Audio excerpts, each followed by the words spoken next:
Buen día. Esta es la segunda jornada del Congreso CONARC, hecho por estudiantes, organizado por las universidades públicas.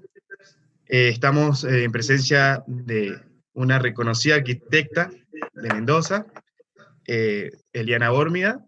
Buen día, ¿cómo está? Buen día, ¿cómo estás? Acá vamos a empezar con una charla con esta disertante muy reconocida, con muchos premios, hasta Ciudadana Ilustre, ahí estuve haciendo la tarea, creadora de muchos proyectos en el estudio Bórmida Jansson, de bodegas muy reconocidas y premiadas en el mundo.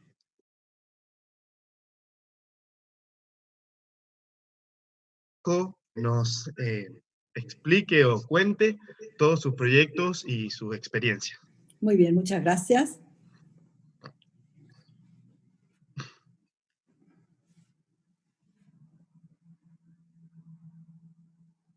Vamos a ver aquí. Estoy teniendo inconvenientes con abrir, cancelar. Ahí está. Iniciar video.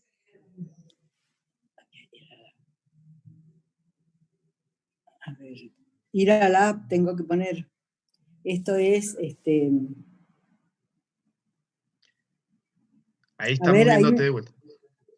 Sí, a ver de nuevo, compartir pantalla, comenzar la transmisión.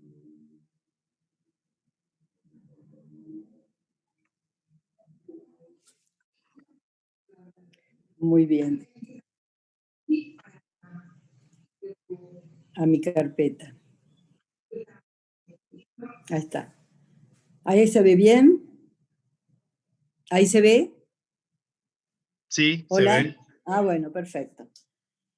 Bueno, el trabajo que nosotros estamos realizando desde hace más de 20 años es sobre un tema poco usual en arquitectura y que en realidad no ha sido tema de arquitectura hasta la última década en que explotó, que es la arquitectura del vino, que a mí en realidad me gusta llamarla arquitectura del paisaje productivo y que tiene que ver no solamente con la producción de vino, sino también con el desarrollo del turismo. Para introducir este tema, que es poco usual y sobre el cual uno ha tenido que desarrollar unas metodologías de abordaje muy particulares que uno no había aprendido en la universidad, porque de estos temas en esa época no se hablaba, es que la arquitectura del vino surgió en el mundo, en realidad desde hace muchísimas épocas, pero nunca fue un tema para arquitectos, lo hacían los ingenieros. En cambio, cuando hacia los años fines de los 80, mediados de los 90, en todo el mundo empezó a haber una especie de abandono del hábito de tomar vino, porque habían empezado a surgir otras bebidas que ganaron la mesa de todos los lugares, que fueron las gaseosas y poco después la cerveza, que fue, como todos saben, un boom.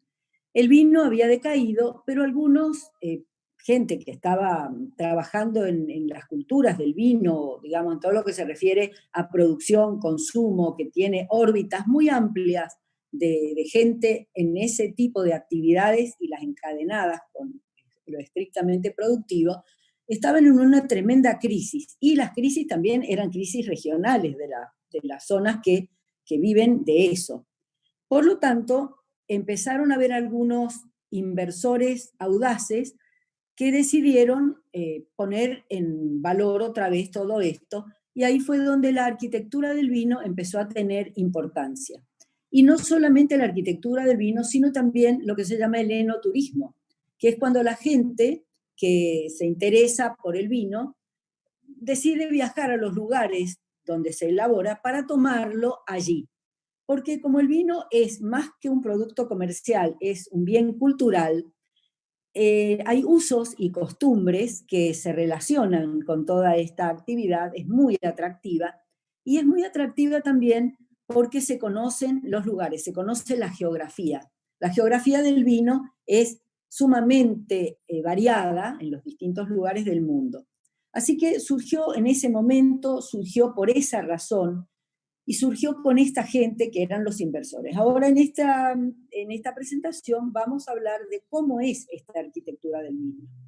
Después de muchos años de trabajar, yo pienso que la arquitectura del vino es la nave capitana de un campo de la arquitectura que abre hoy excelentes oportunidades de trabajo, que es lo que genéricamente podríamos llamar arquitectura de la producción agraria, y que cada arquitecto de cada región del mundo tiene que enfocarse a ver cuál es su propia agricultura, cuál es su propio campo, qué es lo que hace la gente del lugar, cuáles son los recursos que siempre ha tenido, ya sea para la subsistencia o para hacer en este mundo global o en este mundo de grandes comunicaciones, comercio con esos productos que tienen un origen como un producto natural, una materia prima, un elemento primario de la economía, pero que luego puede tener valores agregados. El tema de la arquitectura de la producción agraria exige enfocarse en dos ejes. Por un lado, que son binomios. Por un lado, la naturaleza, hay que mirar la naturaleza, hay que comprender la naturaleza, la geografía del lugar, los ciclos de la naturaleza, porque los productos vienen de la tierra, y asociarlos con el eje de la industria. Y por el otro lado, como el fluir de la arquitectura de la producción, los espacios para producir bienes a partir de los recursos naturales, vienen desde hace mucho, y hay mucha sabiduría contenida en ese desarrollo a través del tiempo, hay que siempre tener un ojo puesto en la tradición, pero también, como es muy dinámico, porque la tecnología, la ciencia siempre van marcando nuevos rumbos, hay que tener el otro ojo puesto en la innovación. Hay que investigar. Por el otro lado está la arquitectura del enoturismo, o sea, cómo se está moviendo este nicho, como llaman los expertos en economía, este nicho del turismo, que se interesa por ir a ver lugares donde se hace vino. Otro de los puntos que hay que tener en cuenta es que la arquitectura de la producción agraria, sobre todo la del vino, es una arquitectura de marcas. Es insoslayable tomar conciencia que uno está trabajando para marcas. La principal marca para la cual uno está trabajando es la marca del lugar donde uno vive. En este caso nuestro es la marca Mendoza. Ese es el gran paraguas.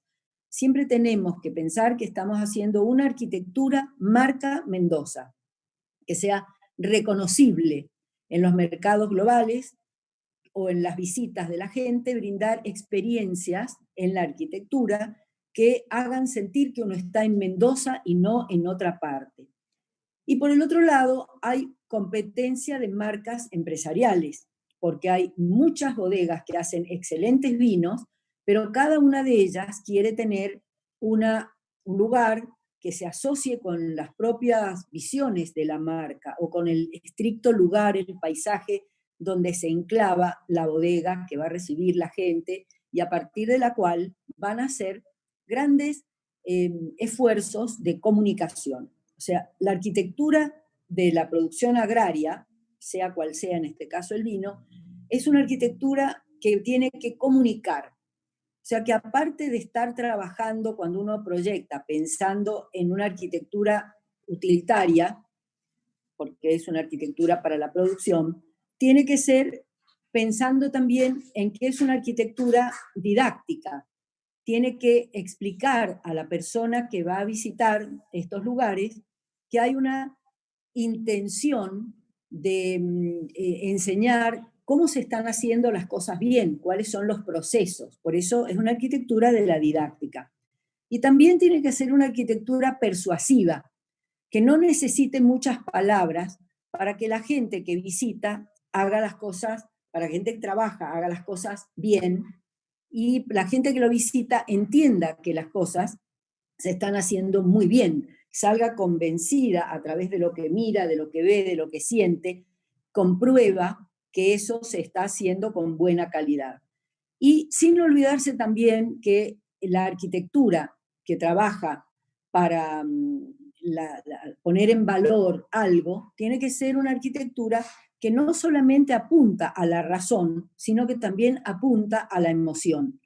En ese sentido, los proyectos tienen que entender que uno también está trabajando dentro del marco de la dimensión de la fenomenología, que es algo que los arquitectos por ahí, en principio, yo también era de aquellas hace muchos años, pensaba que esto no era importante, pero en realidad cuando uno le tiene que trabajar en ciertos temas,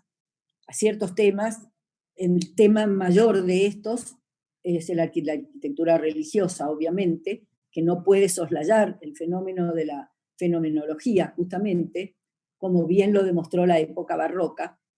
Pero hay otros temas más banales, como es el de la arquitectura del vino, que es incomparable con el otro, pero que también tiene que provocar en ciertos momentos esa emoción en la gente que va a visitar o que va a trabajar, entendiendo que está tomando un producto de la tierra y que lo va a transformar en una bebida.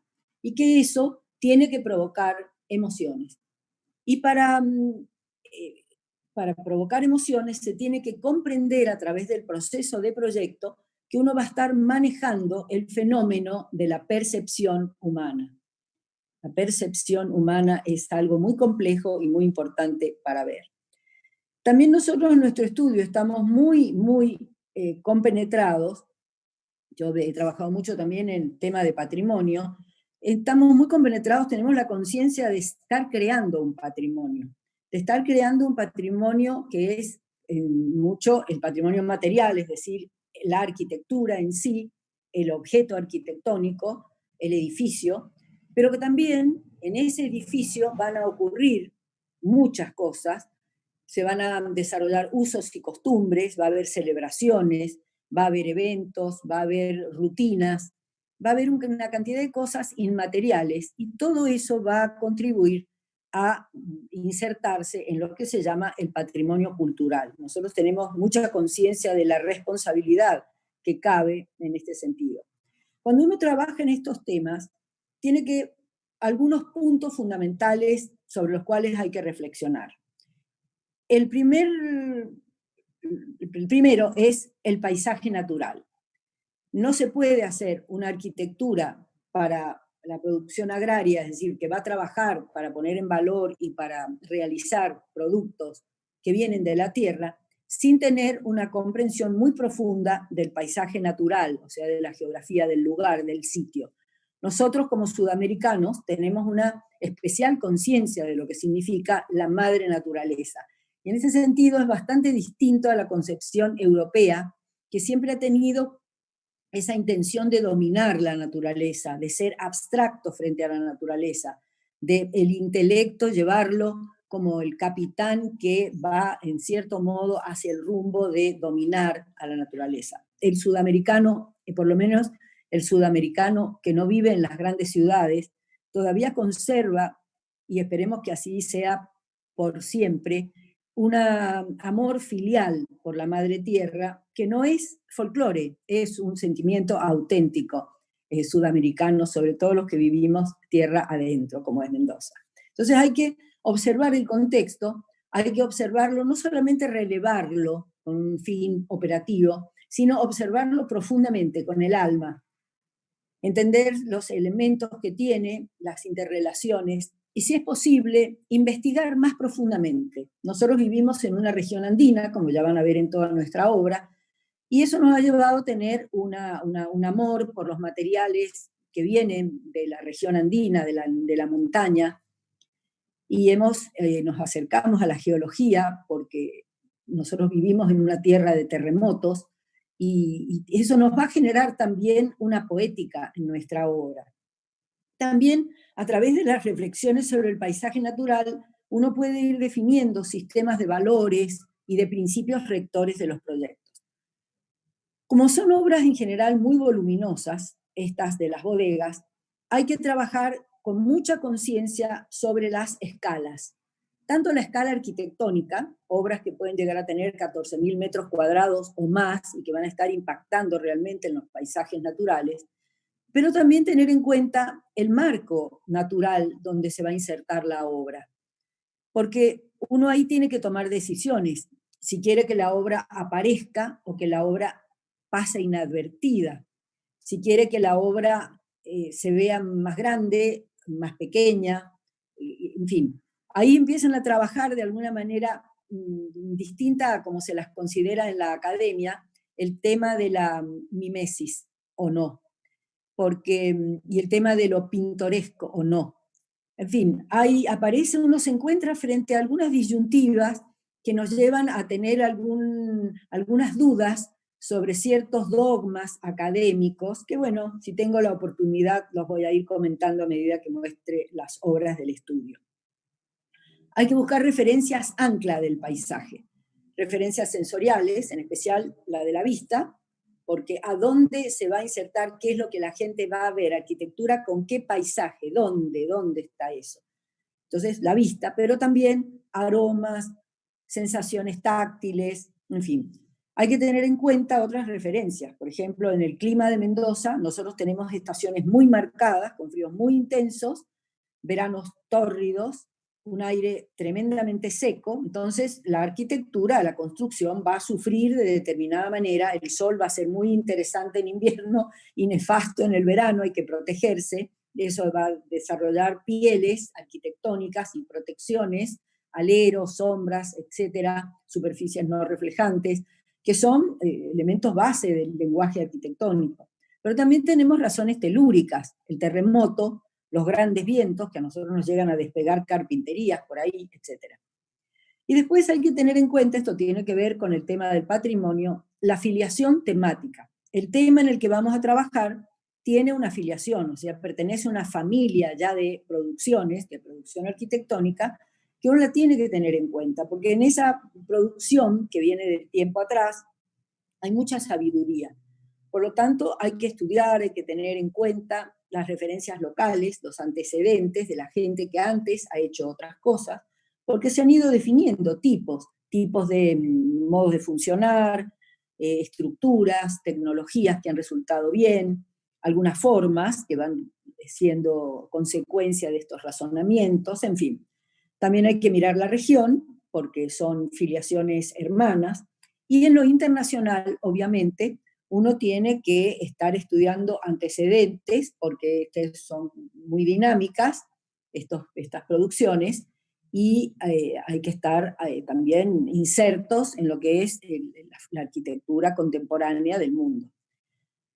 Las claves para avanzar en estos proyectos de tipo, de lo que estamos hablando, arquitectura de la producción, son utilitarias, por supuesto, hay que tener muy en cuenta el programa, pero es un programa que hay que mirarlo con muchísima profundidad, siempre hay que estar muy avanzados, porque los procesos de la industria se van actualizando permanentemente y los procesos del marketing y de todas las actividades turísticas son muy dinámicos porque ese mundo de la gente es tremendamente creativo y por lo tanto hay que estar atento porque nuestras estructuras son estructuras permanentes, no es arquitectura efímera, pero dentro de ellas se va a dar mucho de lo efímero. Entonces tenemos que trabajar con espacios que permitan mucha flexibilidad.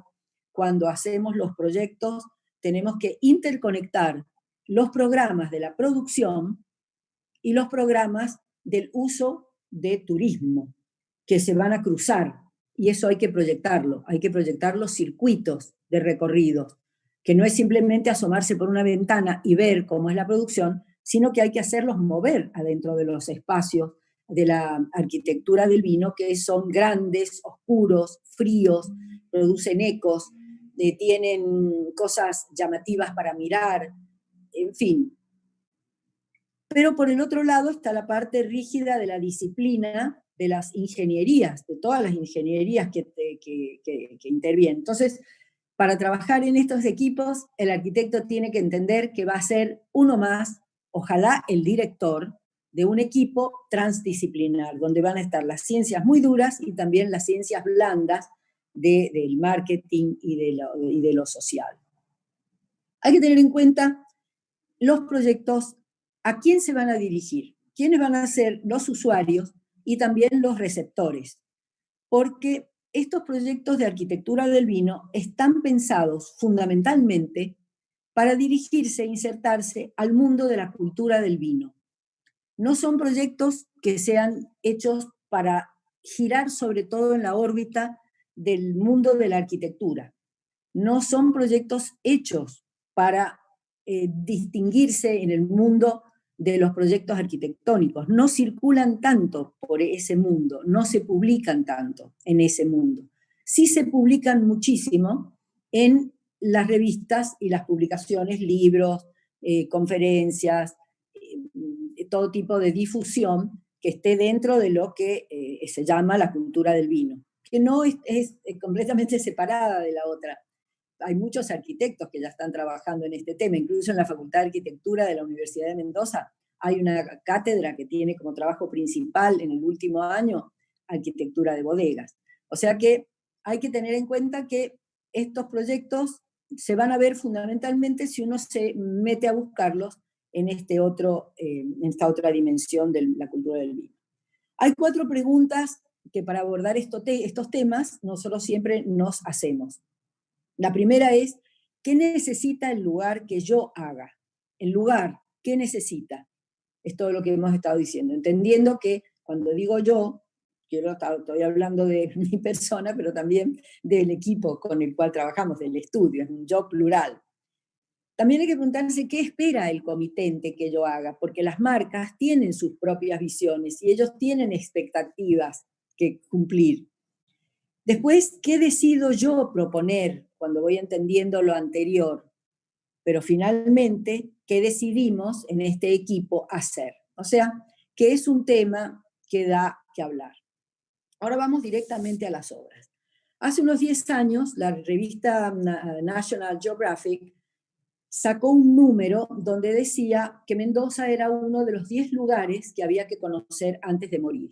Y había puesto esta foto de una bodega nuestra, que es Bodega Séptima. Es una foto muy interesante, porque le había puesto el título Hija de los Andes. Hija de los Andes. ¿Quién es hija de los Andes? Mendoza, sobre todo, es hija de los Andes. Porque la cordillera de los Andes, que es un cordón que llega desde el Caribe hasta la Antártida realmente, es un rasgo prominente de la geografía del mundo, reconocida por todos, pero que especialmente en Mendoza tiene las cumbres más altas. Entonces, es hija de los Andes Mendoza, pero también la arquitectura que eligieron para enmarcar esta foto de los Andes es hija de los Andes. Y si uno mira lo que está provocando esta arquitectura que apenas se ve, porque es un piso, una pared y una escalera, es la fuerte expresión matérica que tiene, que remite a los Andes. Las piedras que estamos viendo, la piedra bola en el piso, son materiales de la montaña. La flora que estamos viendo a la derecha es la flora del desierto, como es esta zona de Mendoza que es totalmente árida. Y hay una escalera, simplemente es como el elemento arquitectónico que más se destaca en la foto, que llega, parece, al cielo, que en realidad está llegando a una terraza, pero acá parece que llegar al cielo, y tiene el recuerdo de aquellos que han andado por el Perú, de esas escaleras de Machu Picchu, que son rocas que van subiendo por las andenerías para recorrer ese extraordinario centro ceremonial. Aquí hay una alusión muy, muy profunda a esa cultura andina de la cual nosotros nos sentimos tan orgullosos. Esta es la bodega que recién vimos, la escalera. Es la bodega más simple que hemos proyectado. Es lineal, es una bodega donde por la izquierda entra la uva, eso se llama el sector de vendimia, después tiene el momento de la recepción de vendimia, de la fermentación y conservación en tanques, y luego una zona más pequeña que está en el medio, en la parte de un solo piso, donde el vino se guarda, el vino se cría en barricas de roble y se estiva en botellas, esperando el tercer momento, que es el que ocurre a la derecha, en planta baja, donde se embotella y se expide después de haber estado en algunos depósitos. Sin embargo, los visitantes tienen otro recorrido. que se hace en forma perpendicular. El visitante entra, esta foto está en escorzo, si la tuviéramos de frente entraría por el medio, apuntando a esa forma central que tiene las dos escaleras a los costados. Cuando el visitante entra, mirando primero a la montaña y luego gira y mira a la bodega, recorre viñas, estaciona a los dos costados, por eso están las dos escaleras, y sube a una terraza que le permite admirar el trazado geométrico de las viñas y el paisaje agrario desde la terraza central, para luego por esa puerta de la derecha entrar a un restaurante, un bar de vino y salir a una terraza que tiene unas vistas extraordinarias a la montaña. El marketing de esta bodega, aprovechando lo que ofrecía el proyecto, el primer marketing fue: venga a tomar un vino desde las terrazas de Séptima mientras disfruta de la puesta del sol en los Andes. O sea, ahí se arma todo el ciclo de lo que una arquitectura de la agraria o de la producción tiene que buscar. Exaltar la viña, exaltar el vino, exaltar el momento del disfrute en relación con la tierra que produce ese vino. Otro aspecto importante a hablar en esta fotografía es del material. Aquí, como estamos en el camino que lleva a Chile, muy poco tiempo de recorrido para subir a la montaña, pudimos utilizar un material que en otro momento habría sido completamente irracional y antieconómico, que son rocas. Las rocas de esta bodega son enormes, tienen 1 metro cúbico en la base y se van aligerando, reduciendo en tamaño a medida que suben, por eso están esas líneas que iban marcando el momento constructivo donde cambiábamos el volumen, el tamaño de la roca. ¿Y por qué hemos usado esto? Para dar inercia térmica. Los espacios interiores de una bodega tienen que tener muy baja temperatura, pero no se puede gastar tanto en un acondicionamiento mecánico. Por lo tanto, hay que trabajar con inercia térmica que se consigue con masa. Entonces trabajamos de una manera expuesta al sol del norte, que para nosotros es el sol de todo el día, que son rocas, aquí no se ven tan grandes por la foto muy en escorzo, pero hay rocas en la parte exterior, lo cual hace también que sean de fácil mantenimiento, duran para siempre, sin nada de ayuda, pero en la parte interna, como es zona sísmica, hay una armadura de hierro y un tabique de hormigón que se fue levantando atrás junto con las rocas, que le daba sostén, está levemente inclinada la pared hacia atrás, y estas piedras enormes, estas rocas, están puestas sin argamasa, a la manera de la pilca tradicional, porque el hormigón se iba en realidad colando por atrás a medida que se levantaba el muro. Esta es la planta, donde se puede ver la simpleza, la nave de tanques, donde fermenta y se conserva al primer momento, a la izquierda. La nave con esa cuadrícula es porque está la geometría de las barricas y de las cajas de vino donde se estiban las botellas, y a la derecha la línea de fraccionamiento, los depósitos, y en el centro la espina de laboratorios y la salida del producto terminado. Mientras que los visitantes entran por el frente, ahí se encuentran las dos escaleras, que en la parte de abajo tienen la administración, que siempre en las bodegas es muy pequeña. Esta es otra bodega que me permite volver a hablar de lo mismo. Las bodegas tienen que ser siempre diferentes, no pueden parecerse, aunque la tipología sea semejante. La bodega Diamandes tiene también naves muy largas, es un proyecto lineal, ya lo vamos a ver, pero es una bodega por gravedad, o sea que va a tener escalonamientos que van a permitir que no se usen bombas. Lo que más me interesa mostrar aquí es el material. Otra vez, muros de gran inercia térmica, no conseguidos ya con rocas, porque acá no teníamos la posibilidad de tener canteras que permitieran dinamitar, sino trabajamos con el suelo aluvial que tiene Mendoza. El suelo aluvial significa que está formado por estratos muy profundos de restos erosionados de los Andes. O sea que son piedras bola, arenas gruesas, ripios, gravas, todo tamaño, todo grano. Ese es el material de Mendoza. Con ese material queremos trabajar con ese material damos la inercia térmica a los muros. Estos muros nosotros los llamamos de hormigón ciclópeo, porque están hechos con los mismos áridos del hormigón ciclópeo de las bases de los edificios, pero que aquí forman muros, encofrados por supuesto, que tienen piedras de distinto tamaño, y cuando se desencofran antes de que se haya endurecido el cemento de la superficie, y con chorros de agua, con mangueras a alta presión, se lava fuertemente, y entonces, como estaba en fresco, no aparece el hormigón, sino que aparece toda esa piel de áridos, de los colores de los gravas de la montaña, que en este caso eran bastante rosadas, como se puede ver en ese talud que hay a la izquierda, donde el control de erosión de esos taludes se hicieron también apilando piedra bola sin la argamasa. Esta planta es interesante, y este corte que hay arriba, porque se ve una bodega lineal, como la que vimos antes, pero con el escalonamiento. La uva entra a la izquierda y se vuelca por unos carritos que van en el nivel de las bocas de los tanques que están en la planta de abajo. Entonces, el proceso de vinificación va por la planta escalonada de abajo, que pasa de fermentación a conservación, que está en 2 niveles.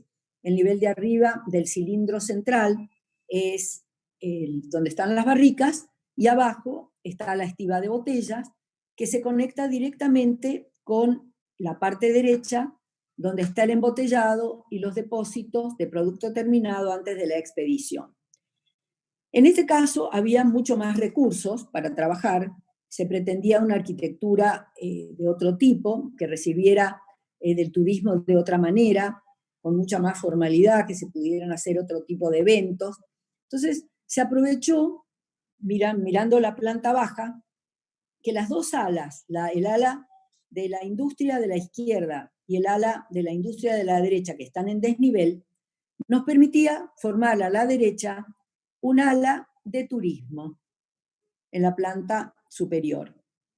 Mirando el corte, uno ve entonces que se enfrentan la cabeza del ala industrial y la cabeza del ala de turismo, formando en el centro una plaza circular, que es la plaza de llegada de los visitantes, que llegan por una rampa muy larga que avanza desde el estacionamiento y sube mirando por arriba el paisaje de los viñedos que está alrededor, acercándose a la plaza.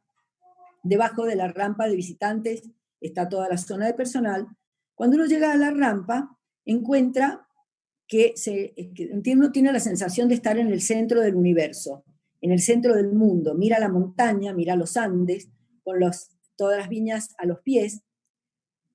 Y en el centro de esa plaza hay un patio embutido, enterrado, que va a dar luz indirecta a la nave de barricas, pero que también va a permitir llegar la luz hacia el centro de toda esta composición, que es la cripta de botellas, que es una sala, una pequeña nave, donde los propietarios de las bodegas guardan las añadas, los vinos de la genealogía de la casa, que les permite ir chequeando cómo va la evolución de este producto a lo largo del tiempo, porque los vinos de alta calidad tienen largo tiempo de conservación, o sea, se mejoran con el tiempo, eso debe irse chequeando, y guardan también productos de otras bodegas importantes, de manera que es un centro muy simbólico que se visita.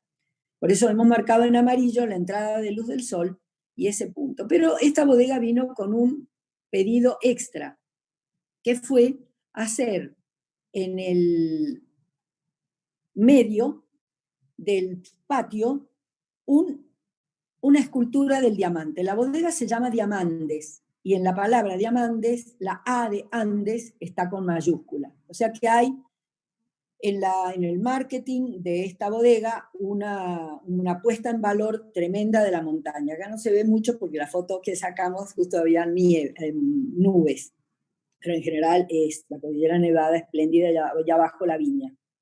Asociación Arquitectura Naturaleza, Arquitectura Andina del Vino. Ellos, después de desembocar en esta rampa, querían que allí hiciéramos una escultura de un diamante, lo cual nos resultaba verdaderamente escalofriante. Porque, bueno, pedimos ayuda a artistas, pedimos ayuda a diseñadores de productos industriales, pero resulta que ese lugar del centro tiene 15 metros de diámetro, ese círculo. 15 metros de diámetro excedía lo que las propuestas que nos hicieron. Por lo tanto, tuvimos que asumirlo nosotros.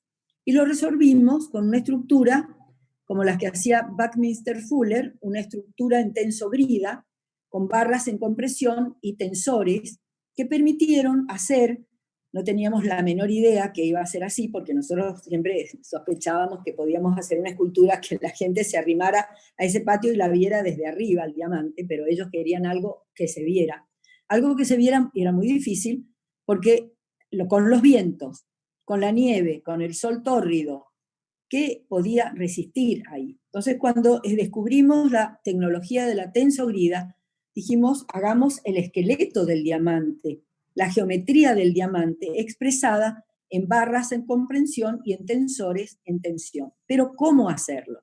Entonces, ahí apelamos a la historia. Yo fui profesora de historia de la arquitectura muchísimos años, aprendí enorme cantidad de cosas, porque no tomé el estudio de la historia como una historiadora, sino como una arquitecta que estaba estudiando cómo se habían ingeniado a lo largo del tiempo para hacer esas cosas que uno se maravilla cuando viaja y ve y siente.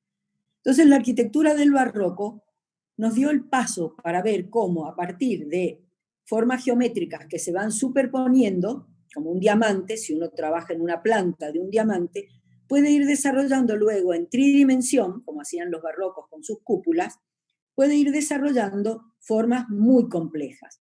De esa manera hicimos maquetas, que partieron, por supuesto, primero de una planta, desarrollamos con un equipo de arquitectos del estudio muy capaces, muy dedicados, porque esto fue un arduo trabajo, llegar a definir esta forma que colgara del anillo perimetral que ya teníamos hecho, o sea, había sido el azar nos ayudó a tener ese anillo de donde establecer los puntos de colgado de esa estructura que está realmente suspendida.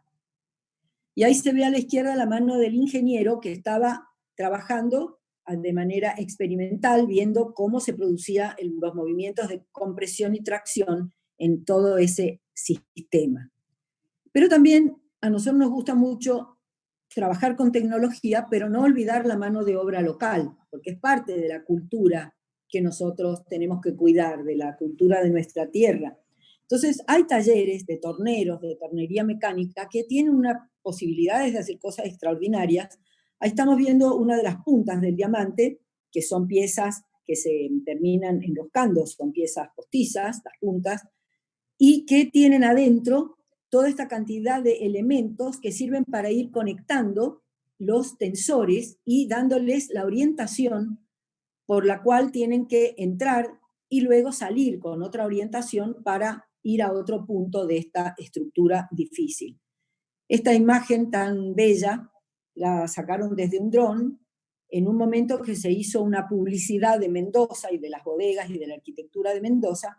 Nosotros tomamos una captura de pantalla para que pudiéramos ver la geometría del diamante con estos tensores.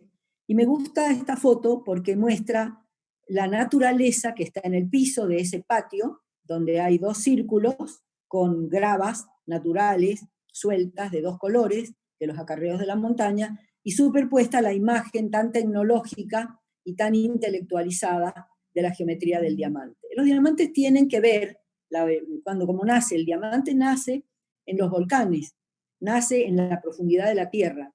Entonces, una de las metáforas arquitectónicas que hicimos para las sensaciones, donde las guías de turismo aprovechan para ir diciendo cómo nace el diamante, es ir bajando por el cilindro central que va a llegar a la cripta, pero es un recorrido largo, envolvente, en una escalera rampa lenta. Ahí se ve cómo entra la luz indirecta hacia la cava de barricas que se está alrededor de ese cilindro, hasta llegar finalmente a la cripta, que es un espacio centralizado de 15 metros de diámetro, con todas las botellas en acero alrededor. Es un espacio sin color, todo de hormigón y acero, pero que como tiene el lucernario central, en ese pequeño agujero, la luz del sol entra con tremenda intensidad.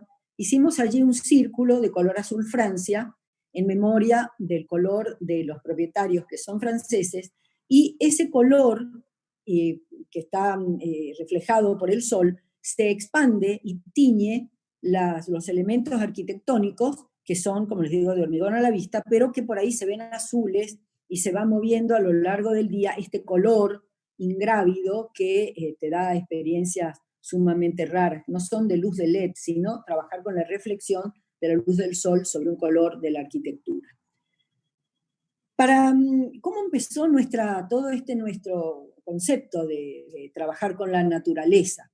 La arquitectura nuestra no se puede entender si no se entiende la naturaleza, porque son pares, la arquitectura de la naturaleza y la naturaleza con la arquitectura.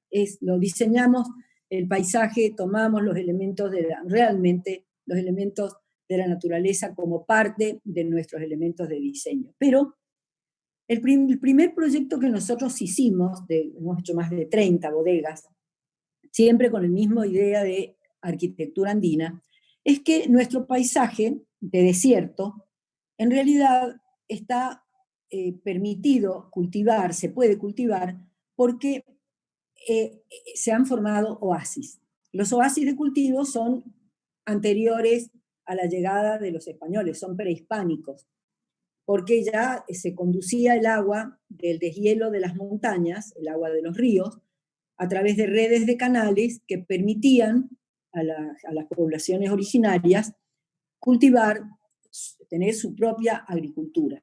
Cuando llegaron los españoles y luego las sucesivas inmigraciones de italianos y franceses a lo largo de nuestra historia, siempre la construcción de oasis de cultivo ha sido la base de nuestra manera de habitar el territorio. Entonces, la primer bodega que a nosotros nos abrió este panorama, nos hizo investigar muchísimo, fue Bodega Salentein. En el año 1997 hicimos el proyecto de la bodega. Este es el espacio Salentein, que como ustedes ven no está rodeado por viñedos, sino rodeado por monte nativo. Porque hubo un inversor importante, holandés, que decidió, tenía el criterio de poner en valor el vino como un producto de la tierra. Cuando le propusimos dejar la bodega rodeada por un monte nativo de 50 hectáreas, él dijo que sí. Y hasta hoy esto se conserva como un parque nativo, un parque, una reserva ecológica, mientras todo el contexto ha sido ya plantado con viñas. O sea que esto está quedando como la memoria de la asociación que establece nuestra cultura con la madre tierra. El primer edificio fue la bodega, que es el grande que está abajo de la foto. Ahí definimos que siempre hay que manejar dos flujos de personas. Las personas que trabajan se mueven en camiones, hacen ruido, y tienen que tener todo el trabajo, la espontaneidad y los protocolos del trabajo, y entran por detrás. Mientras que el visitante tiene que entrar para ser persuadido de lo que es la nobleza del vino y va a entrar por otro camino. Entonces, al principio era la bodega solo, hicimos un recorrido que tiene una distancia, tiene como 1,5 kilómetros, donde la gente llegaba en auto y llegaba hasta la bodega para entrar a la arquitectura de la bodega, sin interferencias. Pero después el dueño decidió hacer una pequeña capilla, que es el edificio pequeñito del fondo, como capilla de la gratitud, que nosotros asociamos a la gratitud a un desierto que florece. Ya vamos a ver cómo eso en arquitectura se refleja. Y después el dueño decidió, como venía tanta gente, estaba iniciándose el enoturismo en Mendoza, es decir, esta bodega inició el enoturismo en gran escala, hicieron un centro de visitantes y aprovechamos para hacer también el lugar donde hay restaurante, donde hay wine bar, donde hay exposiciones de arte y todo tipo de eventos para la cultura del vino. Hicimos ese rectángulo marrón, que es un rectángulo de viñedos. Cuando se sacó la foto era invierno, por eso las viñas no se ven, pero es el lugar donde pasa el visitante y se detienen esos cuadraditos pequeños que son unas postas cubiertas para el sol, y se les explica cómo es el fruto, cómo es el cultivo, cómo es el riego por goteo en este caso, cómo son los distintos varietales, cómo es el Malbec, cómo es el Cabernet Sauvignon, si es época casi de cosecha, hasta se prueban los frutos. Entonces hay un contacto muy grande con lo que es la tierra, el trabajo del oasis de viñedo, porque este es un oasis modelo, y luego la llegada al momento enológico, que es el encierro dentro de la bodega. Esta es la planta de la capilla, tomamos una capilla andina y le hicimos un poquito más extendida, abierta en sus componentes. Tiene un patio, tiene unos bautisterios, tiene la posibilidad de dar misas al aire libre y tiene un recinto muy pequeñito. En esto trabajamos con arquitectura de tierra. La arquitectura de tierra ha sido la arquitectura tradicional de nuestra zona, que luego, por cuestiones de terremotos históricos, se prohibió el uso, por lo tanto, nosotros tuvimos que hacer mucho trabajo de experimentación ingenieril para que fuera aprobada, pero ahí ustedes pueden ver sobre todo que de un recinto pequeño, que es el de la izquierda, tratamos de poner en valor esa capilla, transformándola en una experiencia arquitectónica. Se entra por un atrio cercado, como en todas las capillas históricas andinas, que tiene en el centro un lugar donde el sacerdote puede dar misas al aire libre. Hay 2 pabellones que en realidad contienen servicios en la parte trasera, pero que en la parte que da al atrio tiene unos murales religiosos. Luego hay un pequeño camino que va achicando la escala de percepción, porque el espacio geográfico de nuestras llanuras áridas es gigantesco. Y para que haya una experiencia arquitectónica interesante, nosotros tenemos que emplear recursos para ir achicando la percepción del espacio, la escala. Entonces, esto es un pequeño ejemplo de cómo eso se logra. El diálogo del cuerpo con los elementos arquitectónicos, ya sea que están en el piso, en las paredes, o que empiezan a emerger, esos 2 pequeños puntos que están antes de la entrada a la capilla propiamente dicha, son 2 bautisterios. Esta es una capilla que fue hecha con tierra, y deliberadamente nosotros quisimos que la tierra expresara la inclemencia del tiempo, es decir, la lluvia, el sol, y que la fuera patinando. También ahí se puede ver que tuvimos que trabajar con elementos de postensado que tienen en las esquinas, en las aristas, esas barras de acero oxidado por donde se atornillan los tensores que van en las hiladas del tapial. Ahí se ve también la entrada de luz en la cabecera de la iglesia, que va a atravesar una cruz de luz perforada en un panel de plomo fundido. Se ven algunas imágenes. Nosotros trabajamos mucho en nuestra arquitectura con la materialidad bruta. Fuimos formados en la época del brutalismo, y realmente el tema del material en bruto nos gusta mucho. Aquí el material es la tierra, el acero oxidado, la piedra granítica, donde el escultor hizo estos bautisterios, que en realidad son bautisterios que expresan el bautismo del desierto con el agua, donde a la derecha se tienen esos pequeños elementos de gran valor artístico que van comunicando emociones. Cuando se llega al espacio de visitantes, se llama Quilca, porque Quilca significa en quechua, en la lengua ancestral de los incas, que hasta hoy se habla en ciertos lugares del Perú, de Bolivia, del norte argentino, aparece como un portal, es la puerta de entrada al mundo del vino. Detrás de este lugar vamos a encontrar el viñedo y al fondo la bodega, y no queremos que se interrumpa la visual, por lo tanto trabajamos con una tipología de patio central y transparente el hall de recepción que está al fondo, para que la visual se continuara. Se ve de lejos como un pórtico, pero en realidad es un edificio que tiene volumen. Si uno lo ve desde la ruta en Escorzo, es un edificio potente porque para dejar la planta libre donde se visita el turismo, toda la parte de trabajo, las cocinas de preparación, todas las máquinas y todo están en el subsuelo. Ahí se ve también que estamos trabajando con el hormigón ciclópeo hidrolavado, que tiene otro color, porque son otros acarreos áridos de la montaña. Este es el patio. Siempre trabajamos con el ritmo del recorrido de los visitantes.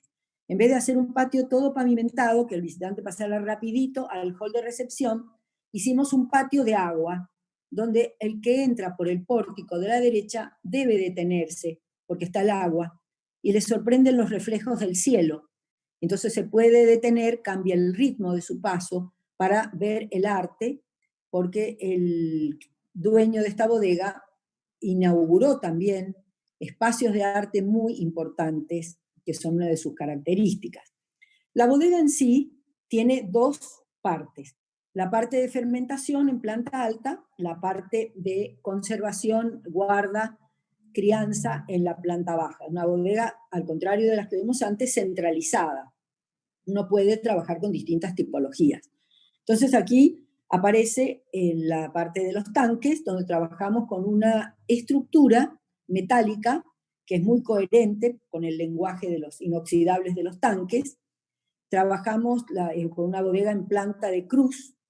Cada una de las naves de la cruz tiene 30 por 30 metros, son cuadradas, abiertas hacia el centro, y están cubiertas con una viga triangular que tiene 30 metros de luz y que apoya en la cabecera de esa nave y en un tímpano, ese triángulo que se ve en el medio, después vuela 15 metros para ser aprisionada por un lucernario.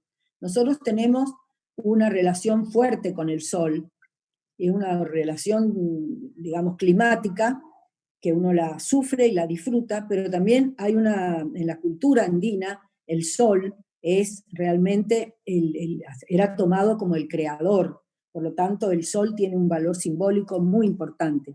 Lo hacemos entrar a través de un orificio en la losa del entrepiso, que funciona también como un balcón para que la gente cuando se arrima mire cómo es el otro momento, que es muy diferente. Los tanques de vino que estamos viendo ahí pesan muchísimo. Entonces las 4 alas de la cruz de la bodega en planta de subsuelo son bóvedas de cañón corrido de hormigón armado, porque tienen que sufrir semejante peso arriba. Y son los lugares de guarda de los barriles de vino, de las barricas, mientras que en el deambulatorio, como se puede ver, se ven unas estructuras metálicas donde está la estiba de botellas. El público visita el deambulatorio, se mete por las naves, pero sobre todo se concentra en la rotonda central, que está iluminada por el sol, y que es un lugar sumamente emblemático, que nosotros aprovechamos para insistir en que la guarda del vino es como una ofrenda también, una ofrenda a la madre tierra. Se hacen siempre en el área andina ofrendas, se entierran productos para celebrar a la tierra. Acá está la planta. La planta es una planta en cruz, griega, que realmente estuvo en aquel año 1997, cuando nosotros la proyectamos, una fuerte influencia histórica de tipos. En ese momento se hacían todas bodegas que tenían naves paralelas. Nosotros, bueno, hicimos una cruz.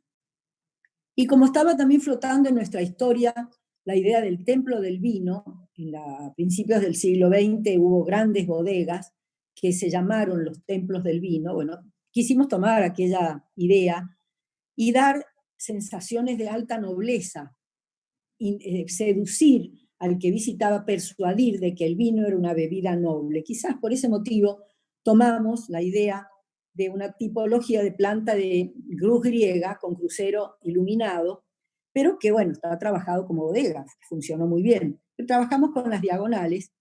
En la de arriba a la izquierda entra el trabajo, la uva, y empieza todo el proceso, y en la de la derecha entra por la diagonal el visitante, que sube un pequeño podio con flora nativa, entra a un vestíbulo y de allí, por escaleras o por ascensores, va a ir moviéndose por la bodega.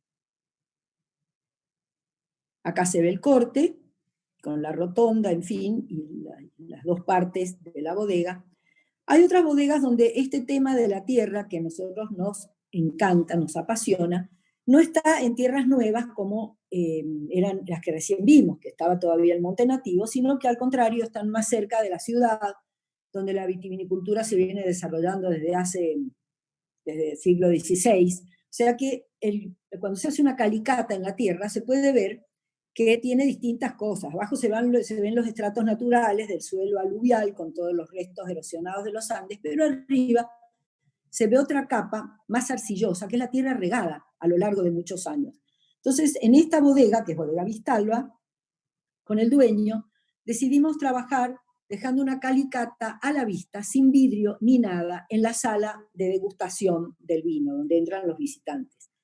Hicimos para eso un pequeño voladizo por arriba, para alejar, y pusimos un vidrio en ese voladizo, para que entrara luz natural, y uno ahí siente hasta el olor a la tierra. Dejamos una pequeña zanja, porque por ahí se va desprendiendo un poco de esto, pero la sensación que tiene el cuerpo, no solo la vista, sino también el olor, la sensación de la acústica que da esto es verdaderamente muy fuerte, inolvidable. Este es nuestro paisaje, son paisajes muy poéticos, adelante está el monte nativo, la viña, la cordillera, en este momento, cuando antes de ponerse el sol la montaña pierde toda gravidez y se ve como siluetas.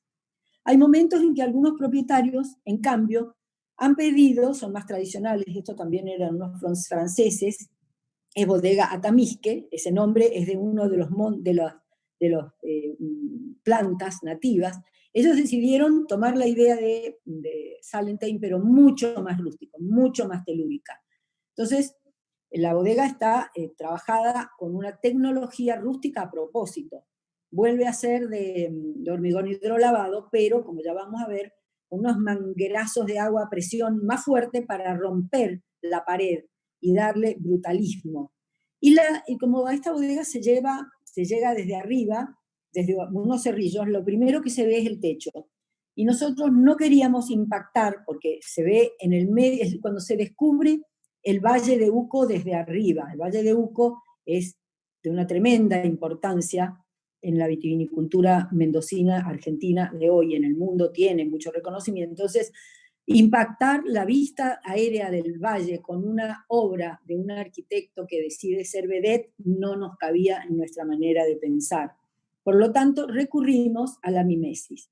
¿Qué mimesis? Trabajar con materiales del lugar que no tuvieran mantenimiento, que siempre mantuvieran una enorme dignidad y que dieran desde lejos una vista grata, ¿no? Queríamos usar techos de chapa, bueno, los vientos no nos permitían trabajar con techos de grava suelta, bueno.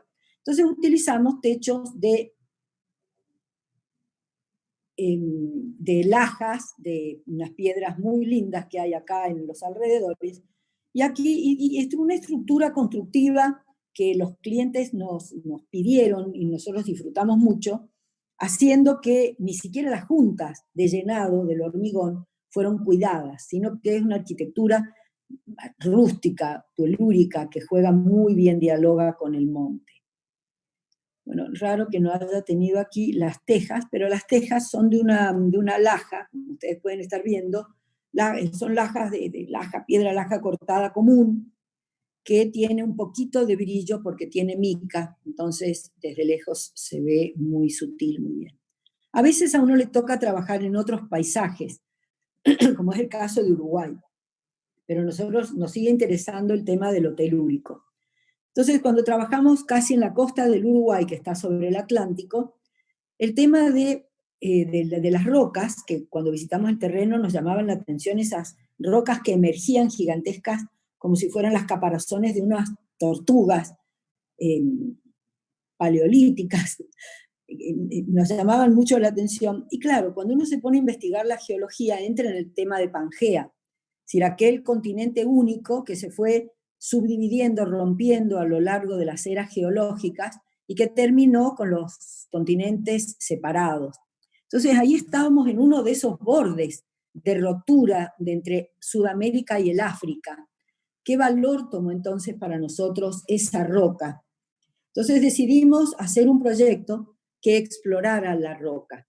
Aparte era un terreno con una topografía ondulante, con mucha colina, que nos llevaba a hacer un proyecto con mucho desnivel. El principal desafío para trabajar abrazados a la roca, comprendiendo la roca, podríamos haber hecho una arquitectura posada sobre la roca. Quizás otros estudios habrían recurrido a esa otra estrategia primera, cuando uno aborda un proceso de proyecto, que es apoyarme sobre la tierra y no tocarla, pero nosotros tenemos esto de lo andino que nos lleva a querer estar con la tierra, tener una relación con la tierra. Pero eso tiene sus inconvenientes. Este es un plano de cuando nosotros trabajábamos con las cotas de nivel, pero como Uruguay es muy celoso en el dinamitado de su suelo, nosotros teníamos un porcentaje que se podía dinamitar y un porcentaje que no se podía. Nosotros queríamos trabajar con cavas que se metieran en la roca sin dañarla, pero también queríamos trabajar para el turismo, los restaurantes, los bares de vino y todo eso, en las cimas de las colinas, para tener un balcón natural que viera las colinas de viñedos desde arriba, desde el aire. Entonces, ¿cómo hacer para ver dónde estaba la tierra, dónde estaba la roca? Teníamos que pedir una cuadrícula a los ingenieros, a los agrimensores que nos iban a decir dónde había roca profunda y dónde había intersticios de rellenos de tierra para nosotros podernos meter. Entonces fue un trabajo muy arduo de geología, de estudio de suelos. Acá muestro un pedacito nomás de la bodega, de la planta del subsuelo de la bodega, porque me interesa ver, mostrarles cómo había partes donde podíamos dinamitar, entonces podíamos hacer formas ortogonales, pero nosotros estábamos empeñados en que los visitantes fueran al subsuelo y tomaran contacto con esas rocas de la época primaria de la Tierra, porque el escudo de Brasilia, que es es uno de los sustratos rocosos más antiguos del planeta. Queríamos que sintieran con todo el cuerpo eso, que estuvieran allí. Entonces, después de esos estudios de los intersticios, y mientras se iba construyendo ya la bodega, desarrollamos esta parte final de las cavas, que tiene esa forma orgánica tan rara, porque justamente se hizo en el intersticio de las rocas. Ahí se ven las rocas, ahí se ve ese recorrido. Las rocas exudan agua, entonces ese suelo sinuoso de árido suelto, de gravas, es porque ahí hay una pendiente que va llevando toda la exudación natural de la roca hacia drenajes. Y también utilizamos el recurso que ya vimos antes, de trabajar con unos pequeños voladizos para hacer entrar la luz del sol y poner vidrios que no se noten, para que toda la textura de la roca, el color, se viera. Nuestra arquitectura siempre es incolora, pero nuestros croquis de estudio suelen tener mucho color.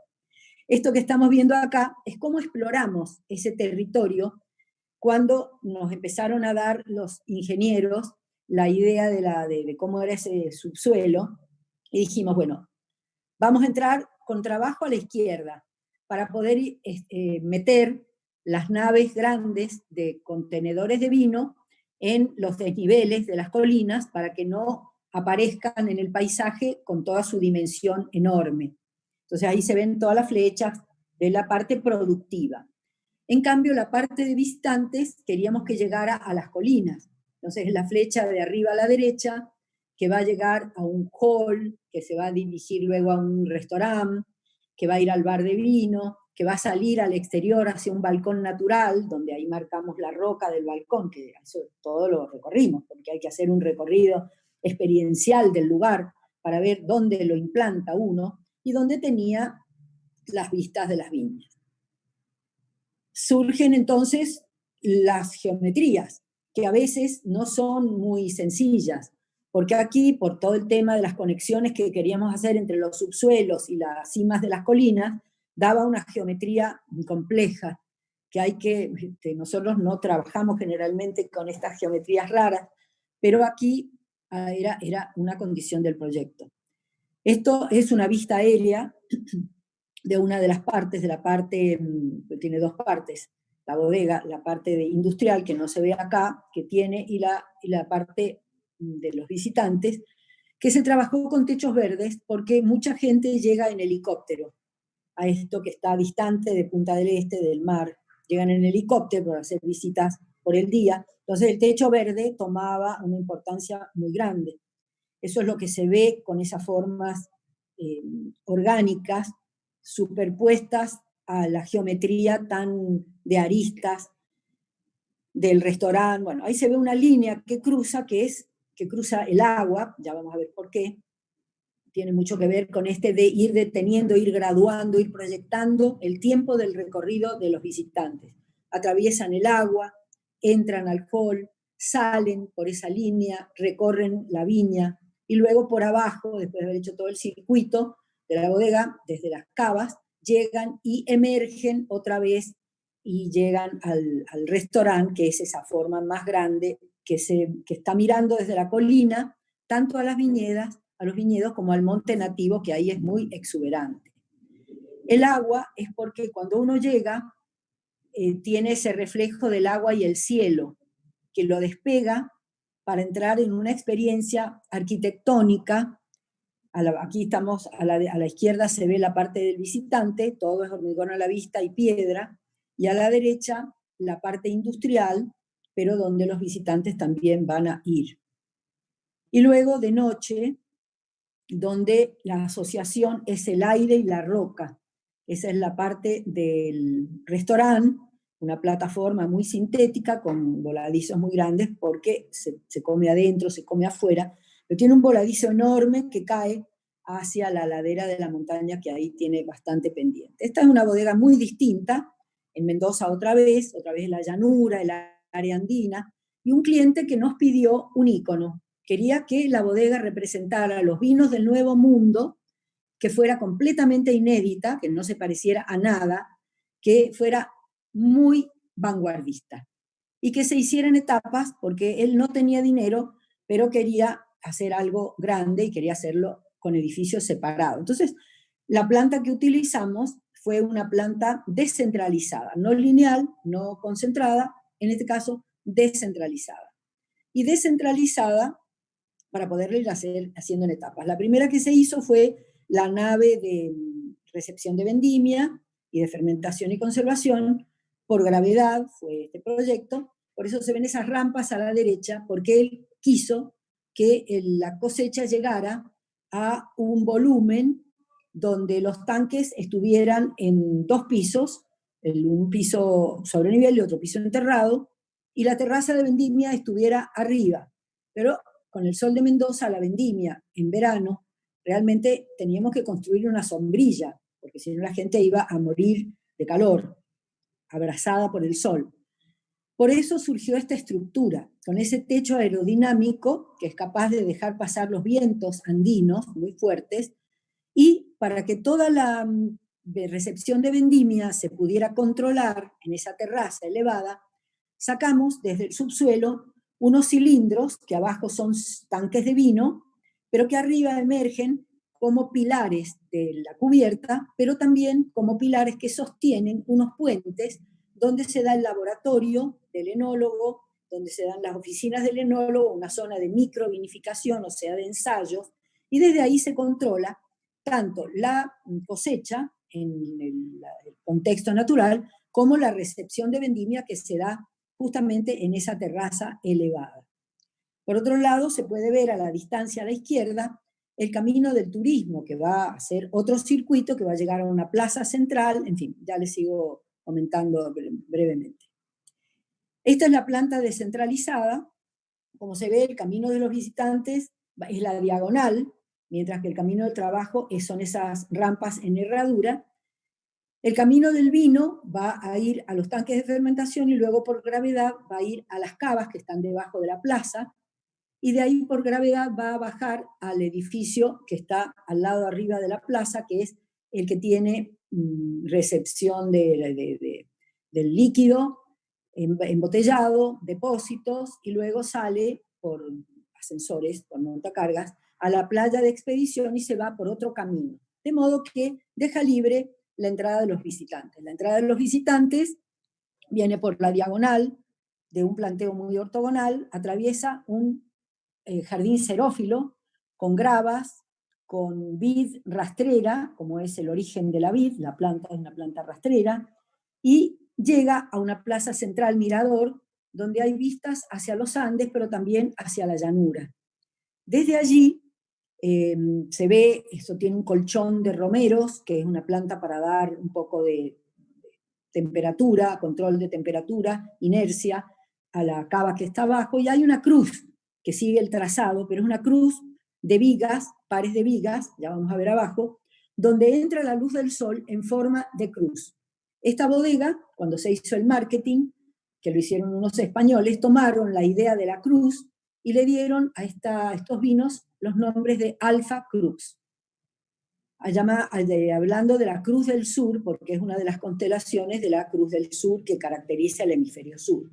Desde allí los visitantes suben a la terraza de Vendimia por unos ascensores, miran todo, bajan a las cavas y luego van al edificio pequeño de la derecha donde remata la diagonal, que es el bar de vinos, el restaurante, que está sobre un reservorio de agua de riego triangular que mira hacia la montaña. O sea, miremos adentro el corte longitudinal nos permite ver todo, el edificio de fermentación, con su sombrilla, con su terraza, cómo los tanques de abajo son tanques de vino, etcétera, y cómo el vino va a entrar por gravedad, va a entrar a la cava, donde también hay partes perimetrales para botellas.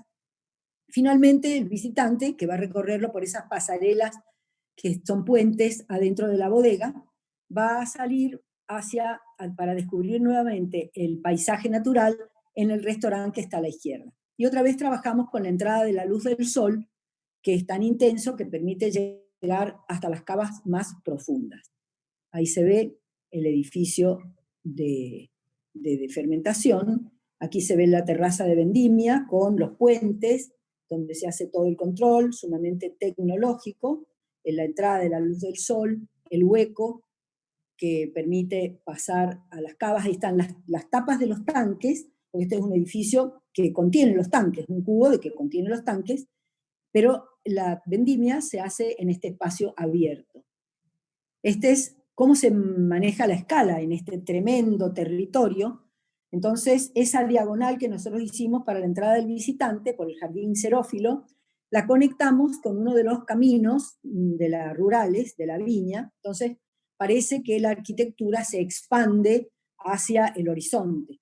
En realidad se expande hacia un horizonte donde hay fincas de otros propietarios, pero el territorio mendocino de la llanura con oasis de riego se engrandece. También uno puede dominar la escala atrapando el paisaje gigantesco a través de elementos de la arquitectura, desde el interior, como es el caso de esta sala, es una sala de degustación VIP, donde se ha hecho a la altura de la gente sentada una abertura grande que permite ver la montaña nevada y donde las conversaciones giran en torno a eso. Cuando la gente se mueve por estos espacios tan grandes, por ahí es necesario también abrir otras ventanas que permitan mirar no solo el paisaje, sino mirar la arquitectura desde la arquitectura, o sea, primeros planos arquitectónicos que miran la arquitectura misma, u otros primeros planos arquitectónicos que miran el paisaje, porque eso es lo que establece el maridaje, como decimos cuando hablamos de degustación. Todos los materiales son industriales, como se puede ver, vidrio, acero, pero también naturales, gravas, plantas, siempre la idea del horizonte, las perspectivas. Esta es la cava. Aquí en la cava quisimos hacer que los visitantes, también por un requisito del enólogo, no pasaran por donde están las barricas, entonces flotan en esas pasarelas. Se aprovecha para hacer también exposiciones de arte de gran formato, pero me interesa hablar aquí de la estructura, porque es una planta muy grande, mide como 50 por 50 metros, y definimos en la geometría 4 ángulos, que son 4 recintos, como que hacen las aristas, ahí se ven cómo sostienen un polígono que está atravesado, si ustedes van mirando la estructura, hay una estructura de casetones en el perímetro, y en el centro hay una losa. Ahí aparecen 2 vigas, 2 pares de vigas, que ya hablé antes, 2 pares de vigas que tienen una raja de luz en el medio. por el lucernario, y como son vigas muy altas, ahí se produjo un fenómeno muy interesante que inmovilizó la luz del sol. En otros lugares hemos jugado mucho con el reflejo que se mueve de la luz y la sombra en los interiores. En este caso, trabajamos con un criterio de que la luz del sol entra y en las paredes de esas vigas se refleja, rebota, digamos, y entra siempre inmóvil. Entonces, cuando uno entra a esta cava, que se produce con una sorpresa, unas puertas mecánicas que se abren, se encuentra este espacio estático, con esa luz incomprensible que muchas veces nos han preguntado cómo se produce, porque si es eléctrica, no, es la luz del sol. Y aquí se ve el recorrido por las pasarelas y las diagonales, que van dando una experiencia arquitectónica muy fuerte, el cuerpo que flota, que suena, que la pasarela un poquito se mueve porque está colgada, entonces la sensación de flotar entre medio del otro que es tan tectónico, para salir finalmente otra vez a la naturaleza y encontrarse con los Andes, en este caso en la puesta del sol, mirando el espejo de agua, en un edificio que ha jugado con la naturaleza. Y cuando uno se va, generalmente de la visita, ya de noche, el edificio a lo lejos aparece como un ícono, pero ya como un ícono inmaterial, como le pasa a la montaña, donde se ve nada más que lo esencial, su cubierta que flota por los vientos, esa estructura con esas articulaciones que por el sismo permiten que una estructura rígida anclada en la tierra y una estructura que se mueve con el viento trabajen cada una a su manera. O sea, cada uno puede ir leyendo lo que quiere en esta experiencia de la arquitectura y el paisaje. Bueno, y con esto termino la presentación de hoy.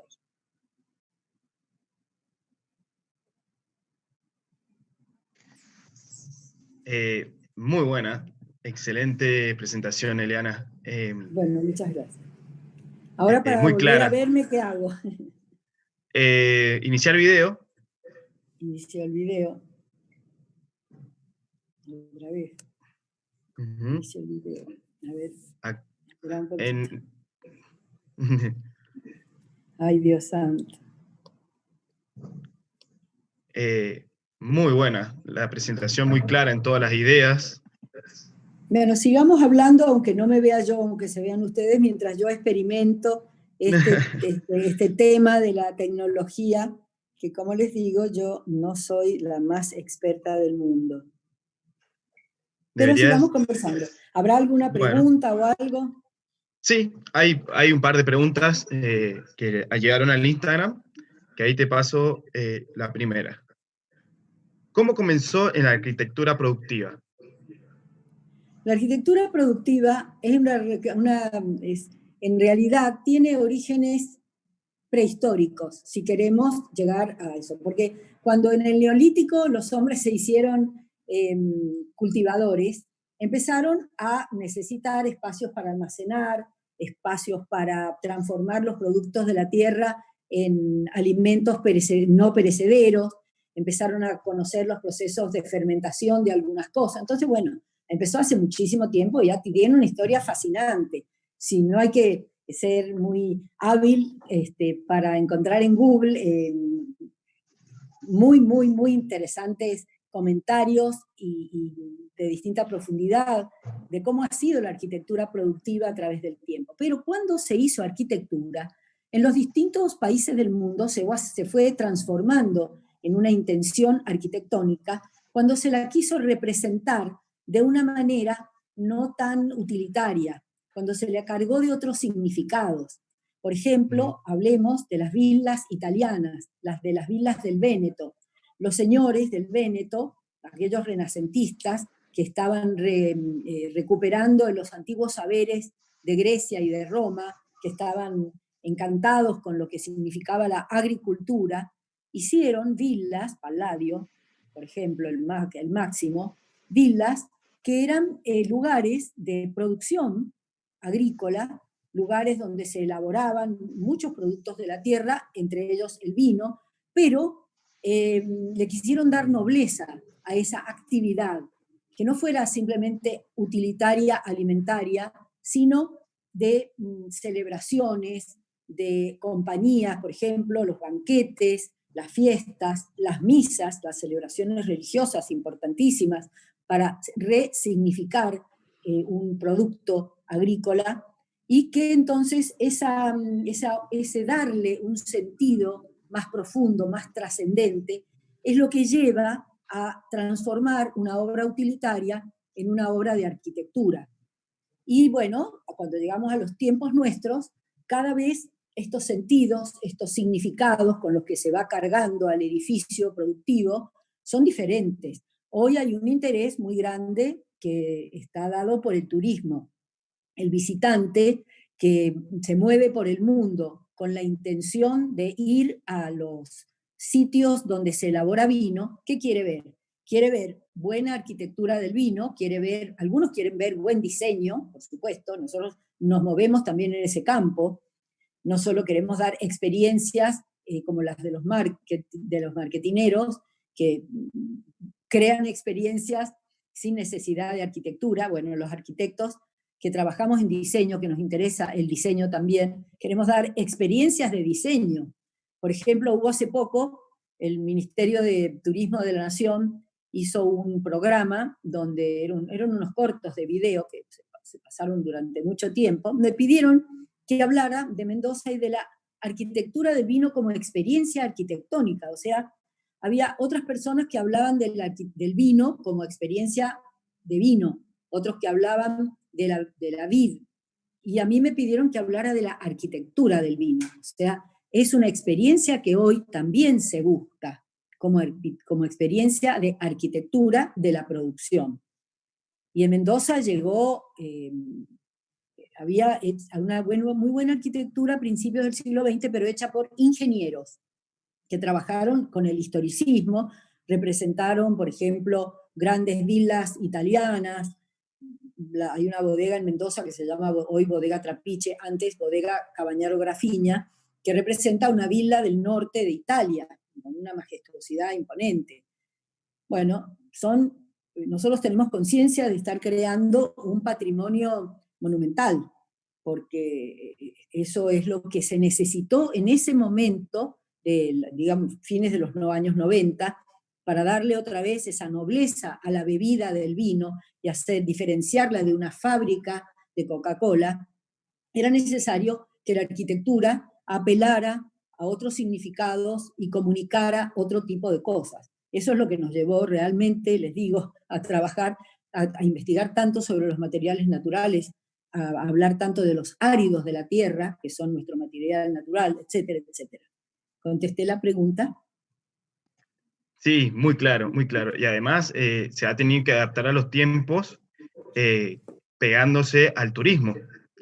O sea, pero por supuesto. Es una evolución casi dinámica porque el turismo trata de reinventarse todo el tiempo.